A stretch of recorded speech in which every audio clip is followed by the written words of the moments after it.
नमस्कार दोस्तों, स्वागत है आपका संस्कृत यूनिवर्स में। और आज हम देखने वाले हैं महाकवि भट्टी का सामान्य परिचय। दोस्तों, महाकवि भट्टी का सामान्य परिचय CU CET और भी बहुत सारी परीक्षाओं में पूछ लिया जाता है। तो आइए हम इसे शुरू करते हैं। दोस्तों, महाकवि भट्टी के जीवन का कोई भी प्रामाणिक सूचना अंतः साक्षी या बहि साक्षी के द्वारा अत्यधिक प्राप्त नहीं होता, क्योंकि पहले के जो कवि थे अपने परिचय देने से अपने ग्रंथों में या फिर कहीं ऐसे जगहों पे जहाँ पे मतलब इनके स्रोत मिलते थे वहाँ पे हिचकते थे।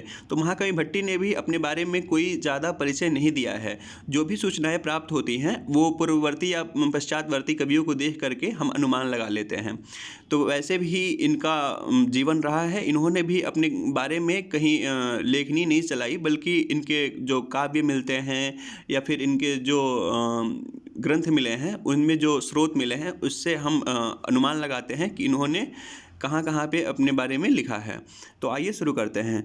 जैसे भट्टी का जो समय है वो 500 ईस्वी से लेकर के 641 ईस्वी कतिपय विद्वान मानते हैं, क्योंकि इनके जो पश्चातवर्ती या पूर्ववर्ती जो कवि हैं उनके अनुमान से हम इन सभी का ज्ञात करते हैं।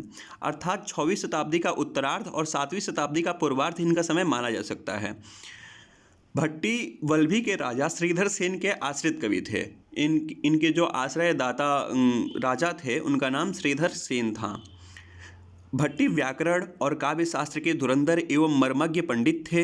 व्याकरण मूलक काव्य शैली की एक नवीन विधा को जन्म देने का श्रेय भट्टी को ही जाता है। पहले के जो रचनाएं होती थी, जैसे महाकवि लिखते थे तो वो सरस और सुकोमल, जैसे महाकवि कालिदास ने सुकोमल भाषा का प्रयोग किया है और उनको सुकोमल कवि भी कहा जाता है, क्योंकि उनकी जो पदावली थी वो बहुत ही सरल थी, उनको सहज ही कोई समझ सकता है।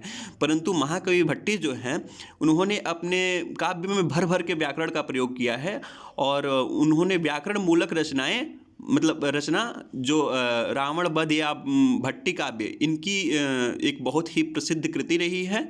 तो उसमें व्याकरण मूलक रचना इन्होंने की है और ये उस विधा के जन्मदाता कहे जाते हैं। आगे देखते हैं दोस्तों, भट्टी की जो रचना है उसके बारे में देखते हैं। महाकवि भट्टी सिर्फ एकमात्र रचना इनकी प्राप्त होती है जिनका नाम है रावण वधम, और इनका अपर नाम कहते हैं भट्टी काव्यम। अब सोचिए कि कवि कितने मतलब अपने समय में धुरंधर रहे होंगे, क्योंकि इनके नाम पे ही इनके काव्य का नाम रख दिया गया भट्टी काव्यम और इसमें व्याकरण बहुलता है। आगे देखते हैं इसके आगे। रावण वधम में 22 सर्ग हैं और 1624 श्लोक हैं। रावण वधम को 4 भागों में विभक्त किया गया है। पहला भाग है प्रकीर्ण कांड, दूसरा है अधिकार कांड, तीसरा है प्रसन्न कांड और तीसरा है तिंगंत कांड।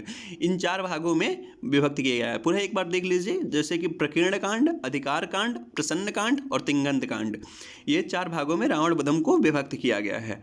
इसके आगे देखते हैं दोस्तों, महाकवि भट्टी व्याकरणिक भाषा के मर्मज्ञ थे। जैसे पहले बताया गया कि व्याकरणिक भाषा इनको बहुत ही ज़्यादा भाती थी और व्याकरण में ही इन्होंने अपने काव्य को मतलब अपने आप की विशेषता को दिखाया है।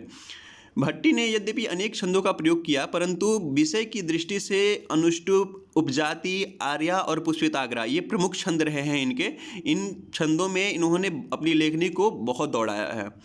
आगे देखते हैं, भट्टी ओज गुण का भरपूर प्रयोग किए हैं। जैसे कि व्याकरण में देखते हैं बहुत सारी समास और मतलब प्रत्यय और इन सब चीज़ों का प्रयोग किया गया है। तो जो ओज गुण है उसमें भी इन सब चीज़ों का प्रयोग दिखता है। तो इसीलिए भट्टी को ओज गुण जो था वो सर्वाधिक प्रिय था। महाकवि भट्टी के बारे में इतने ही साक्ष्य जो हैं प्रामाणिक हैं और हम इनको अच्छे से देख पाए हैं। अगर आपको वीडियो अच्छा लगा है तो फिर धन्यवाद।